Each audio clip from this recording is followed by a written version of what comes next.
Welcome to the MMA Fan Podcast. Ladies and gentlemen, I give you Stu and Blake.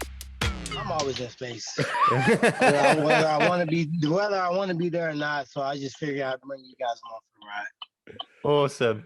It's great. The signal up there seems great. So you must be right next to a satellite just roaming around the planet. Yeah, I sleep on a plane more than I sleep in my bed. So, I figure my Zoom background is suiting. I'm either driving or I'm in a weird background. So just for cosmetic reasons, I think this is going to be my permanent Zoom background. Brilliant. Oh, well, look, thanks I got an loads for your invisible shirt time. on too. Yeah. Yeah, you just make me look terrible looking at you with all those muscles out. I'm covering up all the time. What's funny is that I'm trying to. I'm in Miami, Florida, training for my fight against Jake Paul, and literally it's so hot and humid here. It's very, very difficult to stop sweating because you got to drink so much water, so you're gonna dehydrate. I was dehydrated and I was drinking 2 gallons of water a day, so I just came up with now I understand why people in Miami don't have a shirt on. So until I cool down, I keep the shirt off. But right now, you guys see the universe, but I think we're in like a tornadic storm. It was a tornado yesterday, and right now it's like funnel cloud avenue around us. So I think the universe is probably the best background. Well, Tyron, I want to start by going back a little bit, really. And the film's coming out soon. We'll be talking about that, of course. And I'm sure we'll discuss the fight that's coming up as well. But I want to talk fight movies, and I want to take you back, and I want you to tell us what fight movies you watched growing up and what fight movies made a real dent with you. When I look at the fight movies, we got to go back to Rocky. Obviously, Rocky was a great fight movie, but I was really into like blood sports. I mean, those Kumite, I loved it. I used to. I had mostly sisters growing up, so I used to put like pillow cushions into their shirt. I used to like side kick them into the couch, and like that was our entertainment. So, Jaw Van Damme and obviously the Karate Kid, Daniel LaRusso. I was always like wanting to be a martial artist or some type of ninja of some sort. So those are the fight movies. But as I got older, probably my favorite fight movie is Creed 2. I just felt like Michael B. Jordan really embodied that role so well, where he put himself in a position where he needed the hood, he needed the community, he needed them to lift him up and give him courage. And he was a definition of heart, and all the things that he had went through in life. He was never supposed to make it. He was kind of like a child that was like, not even accepted by his father. You know what I mean? He was kind of like off to the side and kind of a hidden figure. And then it got to the point where he went out there and he made a name for himself, and he didn't do it the easy way. And that kind of made me feel similar to myself. So Creed 2 is probably my favorite fight movie of all time. Well, you talked about wanting to grow up and be a martial artist, and you've grown up to be one hell of a martial artist. I mean, you're a 5-time UFC champion. I kind of wonder if there's an element, and I think I might have heard you say this in interviews before, that maybe you felt slightly underappreciated at times. And if that's true, I can completely understand where you're coming from, because looking at your career, you took out Robbie Lawler when he was off the back of like multiple fight of the year contenders and winners. Then you had to game plan and set up blueprints that I think other fighters have now taken on board to use against specialist fighters like your Damian Myers and Wonderboy Thompsons and stuff like that. Do you feel like that the UFC, or even some fans of the UFC, didn't appreciate how hard that was because you seem to be such an intelligent fighter to come up with these game plans and implement them in the way that you did? Do you feel that style was underappreciated by some people? I just feel like our sport is not only our sport, just our society in general right now. We don't do a lot of research. We don't do a lot of reading. We don't do a lot of the newspapers and listen to the long radio things. We're all in a rush, and everybody is WebMD. Everybody's, the expert on looking at some information somebody else told them, regurgitating it like it's a law. So if Dana White tells you that a bloody bloodbath fight with no defense and this guy looks like he's nearly dying and this guy's finally come back and at the end of it they're hugging and going having a beer together, that's a great fight. Some people take that. That's their definition of a great fight. So if it doesn't resemble that, then to them it's not a great fight. They don't understand the tactics. They don't understand that, Damian Maia being the greatest jiu-jitsu player that's ever been imported into the UFC, for him to be able to try to take me down 20-something times and come up short 20-something times is really remarkable. And also just a thought process of how can someone knock somebody out or punch someone. He knows his only way to beat me is to take me down. And I'm trying to stop him from taking me down because I want to try to knock him out. And I just know myself. I know there's moments in fights where I felt like I could have done more. But surprisingly, those are some of the fights I won. Those are some of the fights that you guys think are my best performances. But I, in my heart, know I could have done more. So I just try not to get caught up into that. I never got into the sport to be famous. I got into it to be the best. I got into it to be the greatest. And when people speak about the welterweight division, they have to think about my name. They can't think about the division without me. And I always knew that my path was going to be respected more when I finish. There's going to be books written about what I did and how I outstruck the striker, outbrawled the brawlers, I out-strategized, and I even fought the point fighters. So when you look at all the guys that I fought, I beat them at their own craft. Or they never looked the way they did against other fighters against me. They never did. Robbie Lawler never did. He didn't touch me. Darren Till didn't touch me. Damian Maia had taken down his last 12 opponents. 7-fight win streak. Wonderboy Thompson, 7-fight win streak. And Kelvin Gastelum, undefeated. Till, undefeated. Jordan Meehan, fucking was on a wrecking machine. Cyborg and all these wins. Tarek Safdie, all these different people. Even Paul Daly is one of the best first rounds we've ever seen in MMA against Nick Diaz. And look at the copy strikes. I outstruck the brawler knockout artist Paul Daly. So people will always respect what I did in the sport of MMA when I've left. I've always been okay with that. I've always known that was a process, and just having that knowledge and that wisdom in the back of my mind allowed me to just keep on chucking on and do what I did. Yeah. Well, I mean, you definitely were an amazing champion, and you're definitely on that, at the very least, the Mount Rushmore of welterweights. But you have got an opportunity now to not just add to the greatness that you achieved as a champion, but those kind of more casual fans that maybe didn't understand how well you were doing. You've got an opportunity now to really get them on side and buy into Tyron Woodley by hopefully knocking out Jake Paul. How do you feel about? Yeah, not hopefully. Yeah, I hope that the rain stops, but I'm going to knock him out. Well, I mean, I personally have not really been on board with the whole Jake Paul thing recently. Jake Paul's a fighter, though.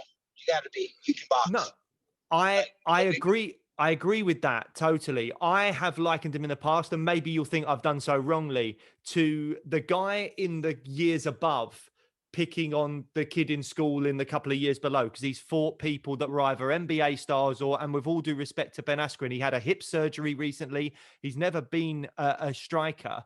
And then I've been massively surprised that he's chosen to fight you, because you are someone with knockout power. You are an elite athlete, and you've got, just very clearly, just from looking at you with your shirt off in space right now, I can see that you're an athletic guy, So, I'm surprised. Why do you think he agreed to that fight? Because to me, I thought he would pick someone where he would have a much more obvious path to victory.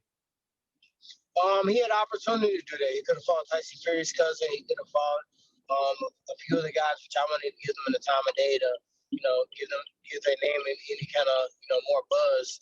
But he could have picked the easier fight, and he didn't. So that tells me that he really wants to take this serious. He really wants to challenge himself, and he really wants the respect. He wants the credibility. Also, sometimes you get those coaches that gas you up, and they kind of lie to you, and they tell you, oh, you're good, everything you do, and you never can do anything wrong, and they give you this false sense of hope and false sense of confidence. And I said it about Darren Till. I told him, I said, your coaches told you you could Khabib, and they lied to you. When you get in there, you're gonna see the difference. You know what I mean? They gas you up. You looked all cute on the mitts, and you hit the bag, and you made all the noises, and you clipped the pro boxer that was really going light on you. And now in your mind, you really think it's possible. And for me, what I did in boxing for the sport of MMA was boxing for the sport of MMA. Now I'm training boxing for the sport of boxing, which means that I was knocking people off with not even sound technique, not even good foot motion, not even good positional placement of my foot, and how I was, landing my strikes and where my hands were at before and after. So now, I got people that are the best of the best. Pedro Diaz is one of the best. He trained Cotto, he trained Reagan-Dow, trained Olympic gold medalist in Cuba, and my calves are not stopped burning since I met this man. Cuban boxers move, and they move, and they move, and they move. And I know Muhammad Ali said, "Man can't hit. A man can't hit with his eyes can't see." So I just feel like with the experience that I have for fighting, the explosiveness, the power, just a mental toughness, just from my upbringing. You add that with sound technique, good people in your corner, I'm going to be a problem to a lot of people. Yeah. And you've mentioned also that this is going to be your biggest payday. And Dana White has come out effectively disputing that. Do you think there's a fear within the UFC that fighters are now becoming aware of potentially easier ways to make money? Because we've seen, even just over the last couple of days, the announcement of Garn versus Lewis for an interim heavyweight title after Ngannou won the belt only 3 months ago, which seems absolutely ludicrous. And you can only imagine that this I can only imagine, of course I can imagine. Kobe Covington fought RDA for interim title for my belt, and I told him I can fight them the very next month in July. Yes. So I understand how the game runs, but this is my advice to Ngannou, and this is my advice to any other fighter. And a fighter gave me this advice, and at the time I didn't know how to use it. We do not run the UFC. The UFC is a promotion. They are in the business of promoting fights and making the most money and doing what's best for the promotion. We're blessed to be able to fight for the promotion, make a living, and people to see us and get a chance to show that we're the best. It was times that I butted heads with the UFC because I felt as if it could have been done differently. I felt as if I could have been promoted differently. Certain markets and crowds I know I could have captured for the UFC, I never got a chance to do. But on my way out, I recognize that I don't own the UFC. This ain't my fucking organization. It's their organization. I can't tell them what to do. They offer me a fight as a subcontract worker. I can take it or I cannot take it. And with that wisdom, I would have had a more pleasant experience towards the end. My losses didn't come from not being prepared. It didn't come from, not having it or guys being better. I beat all the killers. You gonna tell me Usman, Kobe, and Gilbert is better than Condit, Till, and fucking Robbie? No, they're not. I mean, I beat the killers, but the politics really took it away from me. It took away the love, and now I'm loving the sport. I'm loving what I'm doing, and you got to learn for yourself. And Francis will learn for himself. I don't have no smoke with Dana. I really don't have nothing negative to say. I don't care what Dana says about me or what he says about what I'm making and all those different things. Why do I have to share the negativity with him? If that's what he feels, then fine. But it doesn't matter to me because I'm not in this for a one-off. I'm not going to fight Jake Paul. All these other things are good, and I think it's entertainment. And how is the UFC or anybody else going to get mad at entertainment when that's what we're doing? Absolutely. The number one contendership shit is a joke. How many times did we see fucking Conor McGregor fight Cerrone? What sense did that make? What sense did it make for Brock Lesnar to come from the WWE or other people?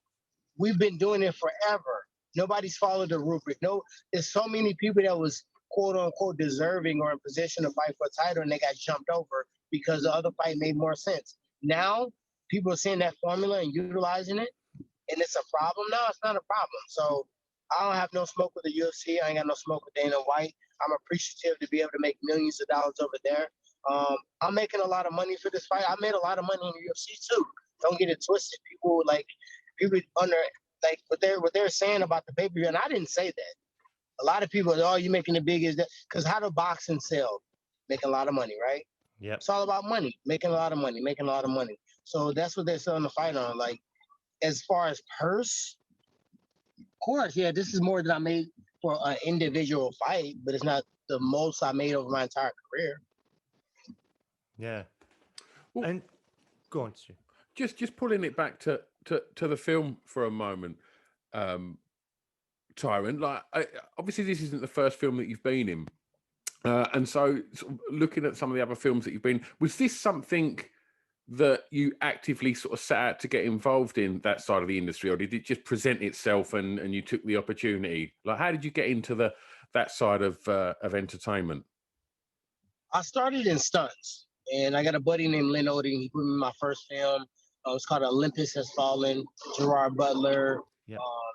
Morgan Freeman's very, very. We did really well. I think over 100 million we did in the box office. So it was a phenomenal film. So I was blessed to just be around the right people at the right time. I was training Eve Edwards. I met him through Lynn, and it really just put me in position that all the stunt coordinators and the stunt performers, they started going up. Stunt performers became stunt coordinators. Stunt coordinators became second unit, first unit directors, then directors. And I just got a way about going on the set and being a white belt. I ain't no Tyron Woodley champion. I'm the white belt. I'm new to this. I'm learning. I'm on time. I'm not trying to cause a lot of extras, because everybody get a time to be the star. Straight out of Compton, I was not the star. So I had to sit back, and people wanted to take pictures and stuff on set. And I really had to minimize that, because it wasn't my moment to be the star. It was my moment to play my role as best I could and put myself in a position where I could go up. Now I'm starting to get to that moment where it's going to be my chance to be the star. It's going to be my chance to be the lead actor, or it's going to be my chance to be 2 or 3 on the call sheet. And when you get that chance, when you get that opportunity, you got to turn up. You never know how long you're going to have in that pocket. You got to go for it. So I've always wanted to do the acting. I've always wanted to do stuff. But I was blessed to be able to come in through stunts. And through stunts, I started doing stunt acting, or I started doing acting where I did my own stunts. Now I'm doing acting, and I really don't do my stunts anymore. You know what I mean? If it's an action film or something like that. And all the things I've done, I try to stay away from just being who I am as a fighter, because I don't want to be limited. You know, when I did Escape Plan 2 with Stallone, 50 Cent, Batista, I was in a Nigerian, a Nigerian warrior, so I had an accent. I did Office Uprising. I was like a college douchebag. I did a film where, I was a motorcycle. I did Sons of Anarchy. I did Agents of S.H.I.E.L.D. All these different things was completely different in my mentality. And I hired one of the top acting coaches, Ronna Laughlin, shout out to her. I hired her for moments where I got to show emotion or cry, or be a professional, and like whatever I'm not comfortable with. I spent the last 4 years training, so when those parts come up, hey, this is me. I can do whatever. It sounds like you're very, very driven to do anything that you apply yourself to. I'm an artist. I'm an artist, yeah. and people are gonna start respecting me as that. I'm not a fighter. I'm an artist. Mixed martial what? Mixed martial fight? No, mixed martial art. You know what I mean? Give me a canvas. Give me 10, 15 minutes. I'll throw something on there. They be like, damn, that's kind of hard. So I'm just, in my mind, I'm really, really, really just trying to get people to understand that LeBron James is not the first one to say more than an athlete, like it's uninterrupted. You know what I mean? We're great because of our mindset, our persistence, and the way that we attack the process, right? So if we are doing that in sport, or if we're doing that in film, or if we're doing that in, dancing or music or anything, that hard work and that mentality. That's why you see so many rappers and celebrities at boxing fights. They respect us because they know how hard it is for them to make a hit. People are one hit wonder. You know how hard it is to make one hit? Yeah. Yeah, you can find a mosquito, in the grass quicker than you can make a hit. You know what I mean? So at the end of the day, people need to recognize that we don't need to let ourselves be limited by what people try to push in the box. They're scared. They're scared to try different things. I'm not going to allow you to put that on me. I'm not scared. All you can do is tell me no. And if I fail, fuck it. I ain't going to die. You know what I mean? And just quickly talking a little bit more about the experience of being on set at Embattled. We spoke to Stephen, and he said it was an absolute honour to be able to sort of be in the octagon doing that stuff and be able to sort of walk out and go to yourself and Kenny, like, how was that? Steve is a beast. He's a beast. He's a beast. I was a fan of his before, but man, he just, you can, when you watch the film, you'll just see that you'll see a little Conor McGregor attitude, and just, he really, like, he was doing his own moves. I know his body was sore. He got in great shape for it. The mentality, the attitude, the aura, you know what I mean? And then really the storyline, and then, you know, he changes it. He makes it click and it changes at a certain point. And he just is an amazing actor. And I learned a lot because my role in the movie, I was actually a commentator. I wasn't one of the fighters, which was kind of refreshing. I was talking about the fights and doing things that way. So I was watching him the whole time. So I got a chance to sit and watch him as an actor. So I always try to take an opportunity to learn from one of the greats. So Steven, man, he should really take a bow and take his hat off. He did his thing in this film, and I think people are going to appreciate how authentic, because MMA is so popular. And this film we did a ways ago, and I'm really glad that this film, when this film comes out, MMA is insane right now. Yeah, you know what I mean? It's insane. So it's going to drop at the perfect time, and he should get a lot of phone calls for other opportunities after this movie. Well, we asked him when we spoke to Stephen if he would ever fight a YouTuber or a celebrity, and his response was, quote, "Fuck no." he was adamant he would never get involved in anything like that, and I absolutely respect that decision and think that would probably be my answer as well. So, I mean, you mentioned the film also dropping at the perfect time. I assume it's not an accident that it's dropping around the time of a Conor McGregor fight, because that usually brings a lot of eyeballs to the sport. Do you have any opinion on how that trilogy is going to end between Conor and Dustin in less than 2 weeks? You know, it's so funny. More people are talking about me and Jake than Conor. Never thought I'd see the day. They are. I forgot Conor was fighting. Did you really? Now, and I've worked on the ESPN and the Fox desk where, you know, we can be talking about ballerina, and they'll find a way to, Conor, they'll find a way to incorporate Conor into every topic, everything. You know, all Conor walked past that guy. No, nobody got their shine. It was always Conor with something. But in this moment, a trilogy fight with two people, you know, finish the other one, and it's let's get it back, and Dustin's at the top. This fight right here is more important than anything. It's real beef, it's real smoke, it's real fighter, and you gotta respect Jake Paul. He can fight, and you punch, and you know he's taking it serious. He's trying to play y'all. He's like, oh, I'm such a Disney guy, and you know, YouTuber, and he's just a champion. He's doing all that bullshit. It's like smoke and mirror. But I don't think they waited. We filmed this years ago. You know, man, I don't think they waited. I think the pandemic and timing and places being open where people can actually go to the theater and watch it. I think it just randomly ended up being around the same time, and it was just timing and placement and a little bit of luck that it'd be around that time. And I feel like Steven's character is going to have a little bit of resemblance of Conor. I think that'll be a great parallel when you actually have that fight going on and have the movie at the same time. Absolutely. Well, we're aware that we're running up to the close of our time with you. So just before we finish, I talk too much too, so it's kind of my fault. Y'all don't get the back. No, not at all. We're loving it. So Tyron, prediction: Jake Paul, where's it going? Knocking him out. No other thought. Yeah. I'm prepared. Even if it takes to the last 2 seconds of the 8th round. I don't think I should be in a situation where, you know, I got to sit and wait on the judge to tell me who won. Absolutely. We can't wait to see that. And you actually did allude to there that this is not your last, foray into boxing. You want to take out. I'm in boxing now. Yeah. So are you looking? I mean, not that you're obviously looking past Jake. You're giving Jake all your attention, but have you got a list of names lined up that you'd like to take out after Jake?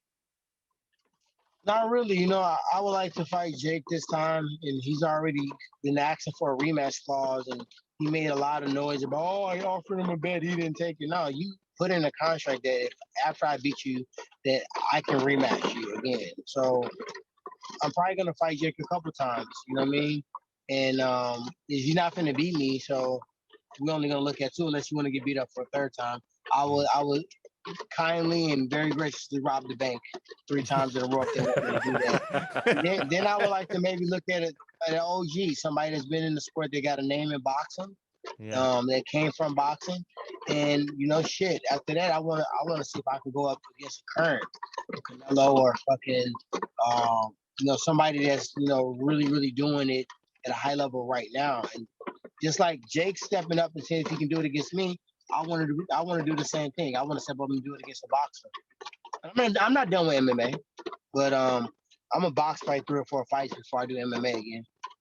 And outside of boxing and MMA, what other goals have you got? What else is interesting you outside of combat sports, Tyron?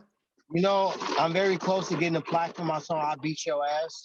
I was trying to get him to put it in Embattled movie because it's rated R, and it's definitely a movie that would have fit in, especially with Steve. And I was trying to get the directors and the people with the syncs to have the song "I'll Beat Your Ass" as his walkout song. It's a song with me and Wiz Khalifa. We're very close to going gold with that record. So I wanna be able to say I got a plaque independently, without a label, without push, without radio, without strip club plays, without all the different things, and really did it just because I'm an artist. I want to get a lead role, and I got a TV show coming up where I be the lead, so that's a dream come true. I'm gonna be a writer and executive producer on that. I want to get a boxing belt. That'll put me at an All-American in college, state champion in high school, 5-time UFC world champion, boxing world champion, platinum or gold recording artist, as well as other things. So I think if anybody can look at someone that can say anything is possible, and my whole goal is to really uplift and inspire young kids like myself, people with the same complexion to me from the same area that really feel like there's no way out of their circumstance, that they know that I came from Ferguson, I came from nothing, and I made it.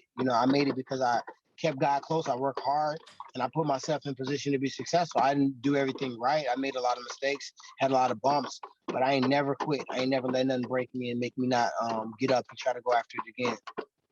Well, Tyron, you're definitely inspirational to all the people you just mentioned. I think to lots of other people, and I'm sure every one of our listeners as well. It's been just such a pleasure talking to you. Thank you so much. Absolutely. I appreciate you guys. Thanks, Tyron. Don't get hit by an asteroid while you're out there or anything. Man, mate. It's storming and lightning like a motherfucker.